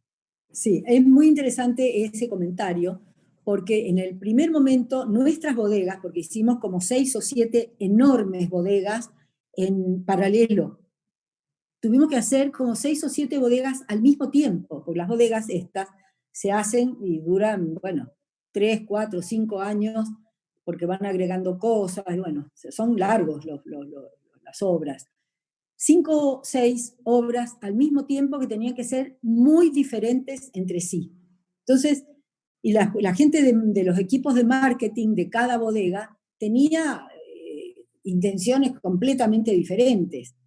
Entonces, en unos pedían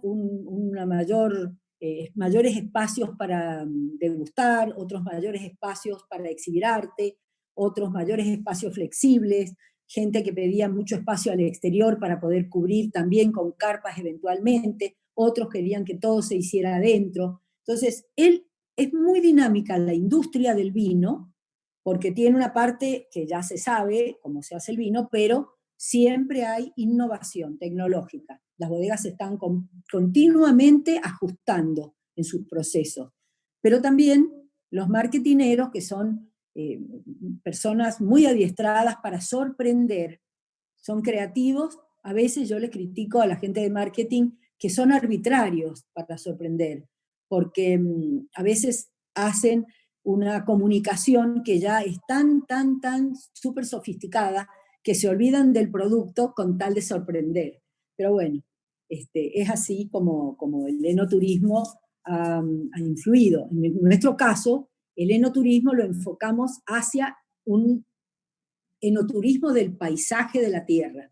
¿Ya? Y los mismos enólogos, hoy, cualquier enólogo contemporáneo dice que el vino comienza en la tierra, comienza en un buen fruto, comienza en un buen cultivo, comienza en unas buenas ciencias agrarias y en una buena elección del terroir, porque la naturaleza da terroirs, o sea, terruños, tierras, que tienen mayor o menor aptitud para el desarrollo de una buena vitivinicultura. Entonces, los enólogos pueden sacar buenos cepajes, pero si la tierra ya viene con esa capacidad propia, mucho mejor. Así que por eso es que nosotros nos encaminamos a hacer una arquitectura del vino, que es una arquitectura del paisaje. Perfecto. Acá hay otra preguntita que dice, ¿cuál es el principal desafío o problema a la hora de encarar este tipo de obras? Y miremos todo lo que yo he estado mostrando, muestra los desafíos. Yo creo que hubo un desafío enorme en la interpretación del terreno, porque como les digo, a nosotros no nos interesa tanto mostrar una arquitectura que se posa en el terreno, sino una arquitectura que brinda la experiencia de ese terroir, que mete a la gente en un contacto áptico, físico con el terroir, con la tierra. Fue la de Uruguay, Bodega Garzón.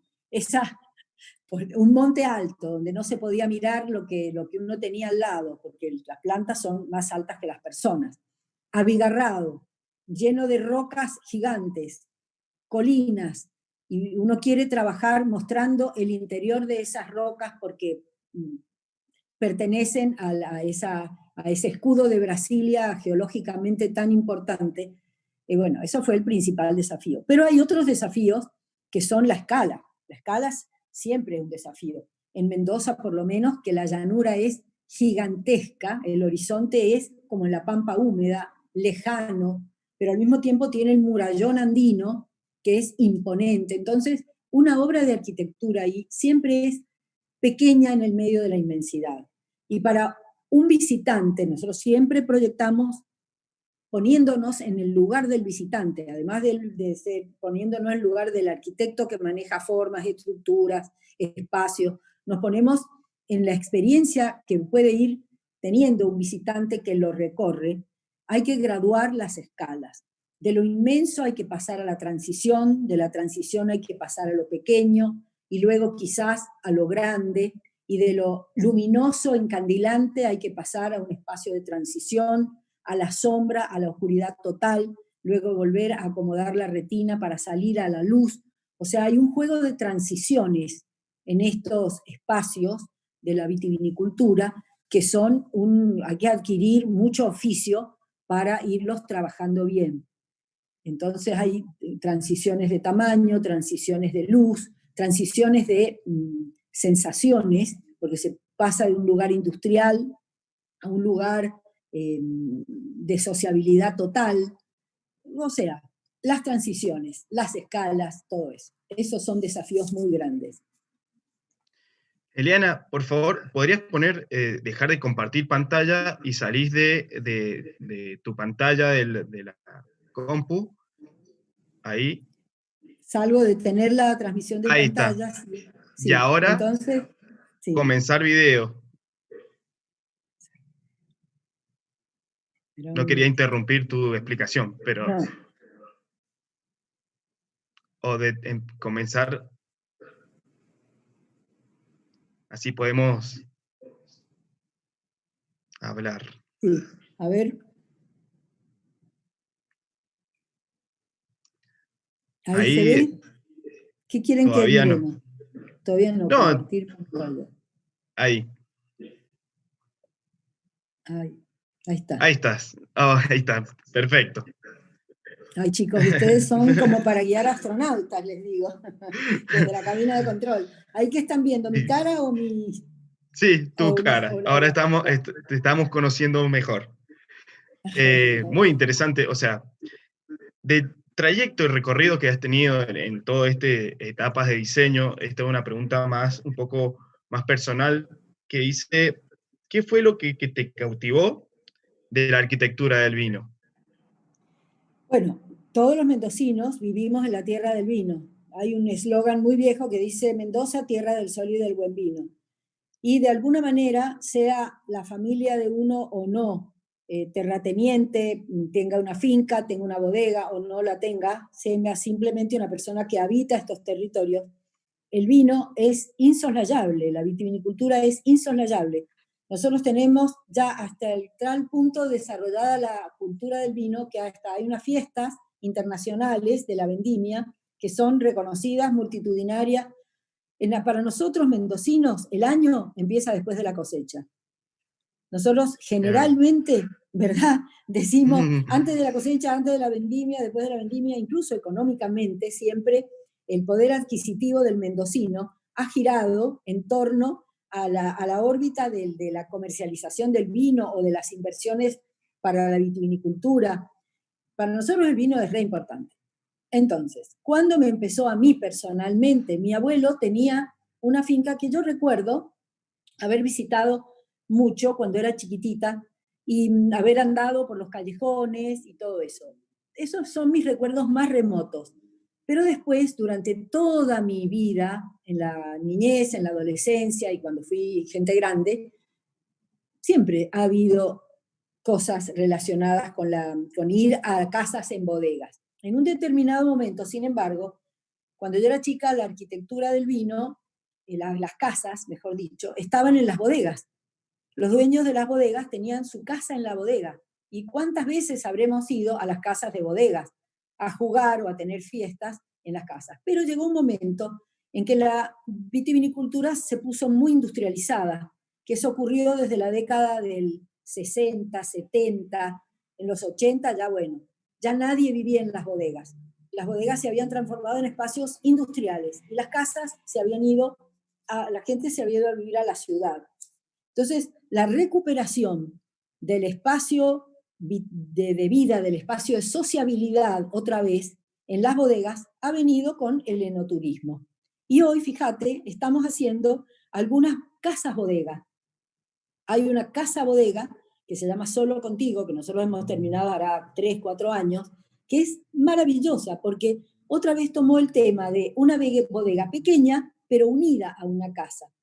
De manera que se puede recorrer, se puede terminar degustando el vino en el comedor de la casa, en la galería de la casa, y hay un espacio que conecta a la casa con la bodega, que es un espacio de arte, que se puede cerrar o abrir, haciendo como una articulación, ¿no es cierto?, que permite unir el espacio donde están los tanques con el espacio de arte y el living de la casa. Son cosas que yo he visto, por ejemplo, cuando había ido a México, a Perú, que he visitado bodegas que tenían el patio de la casa y uno abría una puerta en la galería del patio y entraba a donde estaban los barriles de la bodega. Maravilloso. Así que bueno, así me empezó. También acá en Mendoza hay muchos lugares con bodegas de mucho menor escala que sacan producción mínima, o sea, que es prácticamente la del año, muy personalizados, casi hasta caseros, con enólogos de familia o de segunda, tercera generación, que se han metido en el circuito turístico, que está tan, o sea, que no hay que ir a una bodega enorme de dimensiones como Séptima, que es, yo la conozco personalmente, he ido y es increíble, pero estos recorridos chicos han sido muy valorados en el último tiempo. No sé qué opinás de esos tipos de bodegas.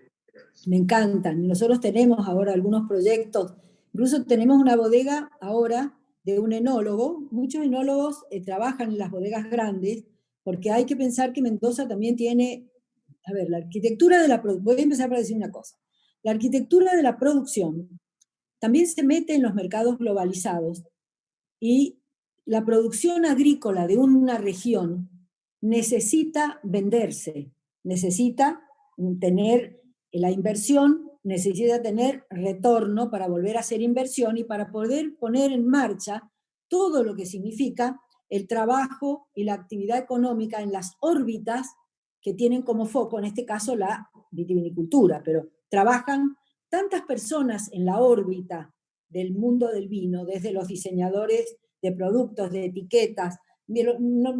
Sería inacabable hablar de todo el trabajo productivo que gira en torno de la actividad, esta foco que estamos hablando ahora. Entonces, las bodegas grandes necesitan existir porque el volumen del comercio internacional requiere eso.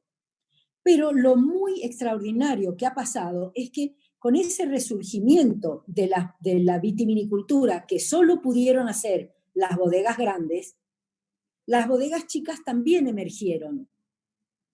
Por eso existen hoy bodegas chicas, porque las bodegas grandes abrieron el camino al Malbec, lo posicionaron en el mundo, como están posicionando hoy otras varietales, como el Bonarda, como el Torrontés y otras. Bueno, las bodegas grandes son las capaces de hacer, tienen espaldas para mover esas tracciones y llevar los productos a ser conocidos en el mundo y arrastrar el turismo para venir para acá. Las bodegas chicas giran en la órbita de las grandes y son muy necesarias. Son maravillosas porque construyen un tejido productivo importantísimo. El tejido productivo no se mueve solamente por la gran red de los grandes productores. El tejido necesita la carne, que es lo que, el hilo fino de la trama, el que va creando esas órbitas de producción y de riqueza y de economía que van, es como un sistema solar, donde vos podés tener el sistema, pero después tenés los planetas con sus propios satélites. Es una red maravillosa que a mí me parece que hoy, esto es muy importante, que son las visiones que yo, y después de tantos años de trabajar en esto y con mi edad, ya tengo sobre lo que significa la protección del campo, las políticas de protección del campo absolutamente imprescindibles para mantener vivo, activo, eficaz todo ese sistema productivo de lo grande y lo pequeño necesario para que la gente viva con dignidad. Entonces, los enólogos que hacen esos pequeños emprendimientos generalmente trabajan en los grandes emprendimientos, pero hacen su proyecto personal. En este momento estamos haciendo una bodeguita que mide 40 metros cuadrados, 40 o 5 por 8, en la parte de fermentación y 5 por 8 en la parte de la cava. O sea, son 40 arriba, 40 abajo, 80 metros cuadrados de bodega, con una casa familiar. Estoy haciendo otra bodega en la quebrada de Humahuaca, como la quebrada de Humahuaca es un estrecho camino que conecta el norte de Argentina con Bolivia, las parcelas de viña miden 1 hectárea, miden 5 hectáreas, porque son huequitos que van apareciendo al lado del camino, a la orilla del río. Y esta bodega, que va a atraer mucho turismo porque la quebrada de Humahuaca es muy turística, es en sí pequeñita, diminuta, y son esos encantos de vinos particulares porque están en terroirs diferentes o porque tienen la marca de un pequeño producto hecho con el amor y el cuidado de una persona que se está proponiendo una determinada cosa. El vino es muy interesante. En este momento, Mendoza y Argentina está teniendo unos niveles de calidad de vino admirables. Mendoza es líder, pero se desarrolla en la Argentina muchos otros lugares que también desarrollan una vitivinicultura no andina también. Digamos, la vitivinicultura tradicional de la Argentina es andina porque ahí se dieron los terroirs mejores, donde la vid se dio mejor. Mendoza se destacó porque está en una situación estratégica principal, en el camino que comunica Chile, o sea, que comunica el Atlántico con el Pacífico. Hoy sigue siendo un lugar de gran liderazgo, aunque está entre la montaña, pero tiene pasos importantes, comunica capitales, comunica Buenos Aires con Santiago de Chile.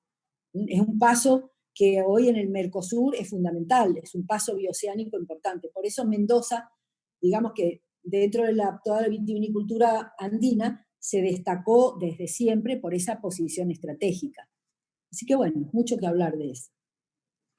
Sí, podemos estar extenso hablando, pero nosotros, para no hacerlo también tan largo y que se transmita el mensaje, la exposición estuvo muy buena.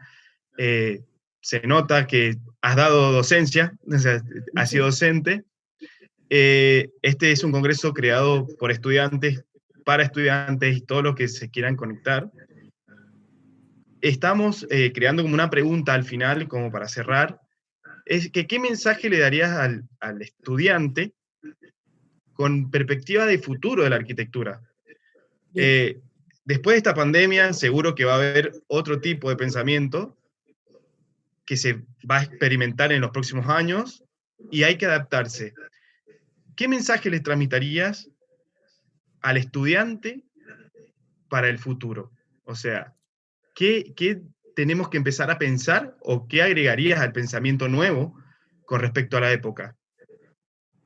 Es una pregunta muy buena y que siempre yo la estoy pensando también para mí misma y para nuestro estudio.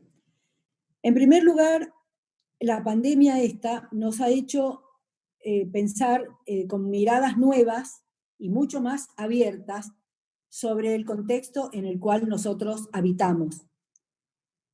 Lo primero que yo les diría a los estudiantes de arquitectura es que no piensen solamente en la arquitectura de las ciudades. Las ciudades se han puesto en crisis con esta pandemia. Yo soy una persona de muchos años, tengo 74 años, hace mucho tiempo que hago arquitectura, he sido profesora no de diseño, diseño lo he hecho en el estudio con mi estudio, pero he sido profesora de historia de la arquitectura, de la ciudad, del territorio, y hace mucho tiempo que yo vengo diciendo, no alimentemos, por lo menos desde Sudamérica, el mito de las ciudades. El mito de la ciudad es un mito impuesto, es algo que viene desde un pensamiento intelectualizado que por unas cuestiones de distinto tipo, porque la ciudad siempre ha sido atractiva como creación humana, nadie lo duda, la ciudad va a seguir existiendo. Y en el momento del funcionalismo y en el momento en que se empezó a pensar en la economía y en todo eso, y en el manejo de cuando ha empezado la tecnología de las infraestructuras, que las ciudades concentran, y es mejor concentrar, porque cuando se distribuye en el territorio hay despilfarro, hay, por ejemplo, en las redes hay mucho consumo disperso, bueno, está muy bien. La ciudad yo no la discuto, lo que discuto es el mito de una ciudad, el mito de una ciudad todopoderosa hacia la cual todos nos debemos encaminar. La humanidad encaminarse hacia el artificio urbano me parece aberrante. Fíjate que cuando escuché la introducción, la presentación de este seminario tan interesante, escuché que habían dicho que estaba dirigido hacia una humanidad que se encaminaba a habitar las ciudades. Me niego a creer eso. Me niego como sudamericana auténtica a creer eso. Porque la ciudad es el mundo del artificio, que debe existir como toda creación humana es artificio. Pero ha llevado a este punto a un desequilibrio tal con la naturaleza que es nuestro verdadero hábitat. Nosotros habitamos la naturaleza, habitamos la tierra. Entonces nuestro foco tiene que volverse a dirigir a que habitamos la tierra y que las ciudades son artificios dentro de la tierra. También les quiero decir algo, una cosa más concreta. Hay muchos estudiantes que dejan su tierra natal para ir a las universidades que se encuentran en las ciudades grandes. Yo les quisiera decir que vuelvan a mirar su tierra, que vuelvan a mirarla con otros ojos y que piensen que la tierra debe ser habitada con equilibrio, como hablamos de redes, y que no tenemos que ir a megalópolis, tenemos que ir a redes de centros urbanos mejor distribuidos en los territorios productivos, porque uno de los principales atributos para la dignidad humana es estar cerca y activo, ser protagonista, activo o presencial directo de la producción del sustento, del alimento. Hoy hay niños que creen que el huevo viene de una fábrica. Eso es una aberración que nos va a llevar al suicidio humano. No puede existir. Por eso sostengo que la mirada hoy debe no dirigirse tanto a la ciudad, debe dirigirse hacia el territorio que está deshabitado y, lo que es peor, muchas veces, sobre todo en nuestro país, desamparado por políticas que han demonizado el campo, como si el campo fuera el culpable de los males, cuando en realidad el campo es la oportunidad de nuestros mejores bienes, sobre todo el sustento, el equilibrio, el respeto. Eso es lo que les quiero decir. Esa es la visión final de todo esto. Eliana, un placer, un verdadero placer, y muchísimas gracias por tu presentación. Es realmente un mensaje alentador y creo que todos lo agradecemos por tu participación, y estaríamos en contacto en algún momento que podríamos hacerlo de manera presencial al Congreso, y estaremos en alguna instancia para que compartamos todos la presencialidad. Bueno. Desde la organización y yo y todos los que formamos CONARC, te damos muchas gracias por tu participación. Bueno, muchas gracias a ustedes por invitarme, y he estado mirando las presentaciones anteriores, todas de mucho nivel, y es fantástico como uno hoy puede sentirse parte de una idea de nosotros. La idea del nosotros es muy importante, y a veces con esto mirá cómo se está realmente cultivando. Gracias a ustedes. De nada. Hasta pronto. También chao, te invito chao. a que sigas viendo el Congreso, que quedan todo el día. Obviamente, Y a todos los invitamos. Obviamente. Gracias, muchas gracias. Adiós.